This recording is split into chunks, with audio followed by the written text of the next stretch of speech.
அரசு மருத்துவர்களின் அலட்சியத்தால் கம்பம் சுற்றுவட்டார பகுதியில் தொடரும் உயிரிழப்பு.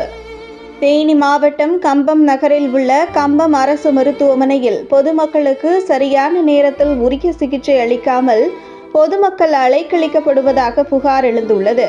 தேனி அரசு மருத்துவக் கல்லூரி மருத்துவமனைக்கு அடுத்தபடியாக மாவட்டத்தில் உள்ள அரசு மருத்துவமனைகளில் கம்பம் அரசு மருத்துவமனையில்தான் அதிக அளவில் உள் மற்றும் வெளிநோயாளிகள் என 500க்கும் மேற்பட்டோர் சிகிச்சை பெற்று செல்கின்றனர்.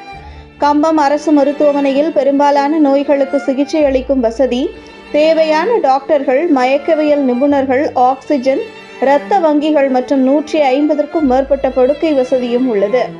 மேலும் பெரியகுளம் அரசு மருத்துவமனைக்கு அடுத்தபடியாக கம்பத்தில் மட்டுமே சீமாங் சென்டர் வசதி உள்ளது. இங்கு மாதந்தோறும் சுமார் 200க்கும் மேற்பட்ட பிரசவங்கள் பார்க்கப்பட்டு வந்த நிலையில் சீமாங் பிரிவை நவீனப்படுத்தவும், இதற்கென தனியாக கட்டடம் கட்டவும், உட்கட்டமைப்பை மேம்படுத்தவும் பணிகள் நடைபெற்று வருகிறது. பல்வேறு வசதிகள் அடங்கியுள்ள கம்பம் அரசு மருத்துவமனையில் சிகிச்சை பெற வரும் பொதுமக்களுக்கு சரியான முறையில் சிகிச்சை அளிக்கப்படுவது இல்லை என பொதுமக்களிடையே புகார் எழுந்துள்ளது. அனைத்து வசதிகளும் இந்த மருத்துவமனையில் இருந்தாலும் இங்கு வரும் நோயாளிகளை உடனடியாக தேனி அரசு மருத்துவக் கல்லூரி மருத்துவமனைக்கு அனுப்பி வைக்கின்றனர்.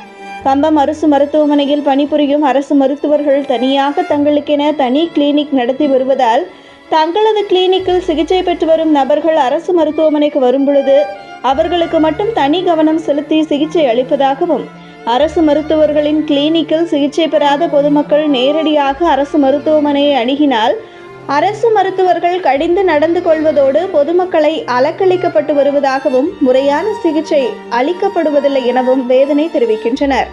மேலும் கம்பம் அரசு மருத்துவமனைக்கு சிகிச்சை பெற வரும் நோயாளிகளை ஏதேனும் ஒரு காரணத்தை கூறி தேனி அரசு மருத்துவக் கல்லூரி மருத்துவமனைக்கு சிகிச்சை அளிக்க அனுப்பி வைக்கின்றனர்.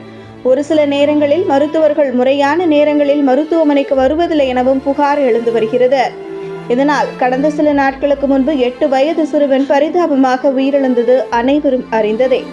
பொதுமக்களுக்கு சரியான முறையில் சிகிச்சை அளிக்காமலும் பொதுமக்களை அலக்களிக்கும் அரசு மருத்துவர்கள் மீது துறை ரீதியான நடவடிக்கை எடுக்க வேண்டும் என கம்பம் பகுதி பொதுமக்களும் சமூக ஆர்வலர்களும் அரசுக்கு வலியுறுத்தி வருகின்றனர்.